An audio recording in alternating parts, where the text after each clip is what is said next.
Hello everyone, welcome to Tuesday Tea Time. This one's going to be a little bit off the cuff. I'm 2 minutes late and I just sat down to chat with you all for a moment because I like consistency. I like showing up when I say I'm going to show up. I like the repetition of this tea time talk that we do. I don't even have any tea today, but I'm still here and I'm still going to chat with you guys. Today, I wanted to talk a little bit about something that I had a really good conversation with a student about the other day. And that is our perception of what freeze is.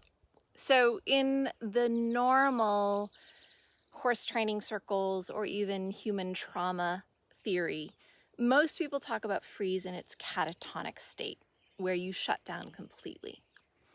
But when I train, I really talk about freeze in a lot of different forms, such as the brain freeze that comes. I think all of you have had this feeling when you study for a test, you know all the material, and then somebody confronts you in a stressful way, and all of a sudden you can't remember anything you studied.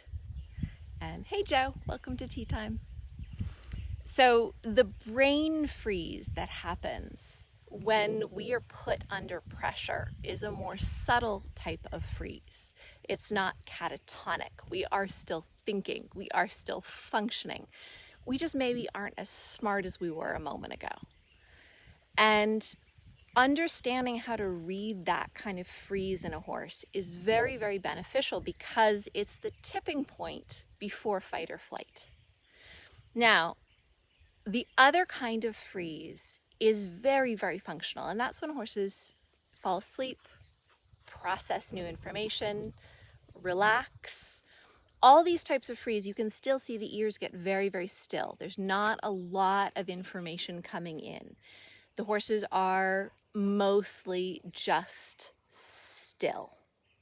And the reason I labeled this tea time is because how you see time passing has a lot to do with how you see freeze. So for some of my students, the ears get still for, 1/2 a breath, and they start to feel like, oh, that's too much. We're about to go into fight or flight. And the thing is, for some horses, that's probably true. But for other horses, it's not true. And so freeze, the good freeze, the bad freeze, the subtle freeze, the not so subtle freeze, all of that has to do with the particular horse that you're working with. So depending on the horse you're working with, a freeze may be good or bad. Freeze is where the brain starts to move very slowly. Now, obviously, that extreme freeze where a horse is getting eaten by a lion, that would be a catatonic freeze, where the brain really isn't moving very much at all. But even so, given a chance, if that lion gets distracted, the horse is still going to process enough to leap up and go into flight and try and escape. So it's not like their brain stops completely. It just slows down a lot. And when the brain slows down a lot, when it starts to speed up again, you're more likely to have reactionary behavior than you are to have well thought out behavior. So sleeping is a really good example of freeze that horse's brain is not moving very quickly. It's not very smart. It's processing what has happened earlier in the day or earlier in the week. And when it's processing past stuff, it's not really considering the present very well. That is not bad. The reason I bring this up is because there's a lot of confusion in my teaching about whether we reinforce freeze or whether we interrupt freeze. And it really depends. I did a really hard workout yesterday, so my arms are really tired. I have to switch my camera back and forth. So when we're thinking about freeze, is this a good freeze or is this a bad freeze? If it's a good freeze, there's really no reason to interrupt it, like the horse is sleeping. They need to get some rest. They need to process what they did yesterday. All of that is very good. But when they are sleepy is a really good time to practice your ability to interrupt a freeze or to nudge a freeze into thinking. Because the better a horse is able to move from freeze to thinking in a relaxed state, the more likely it is you'll be able to help them when they're in freeze in a very tense state.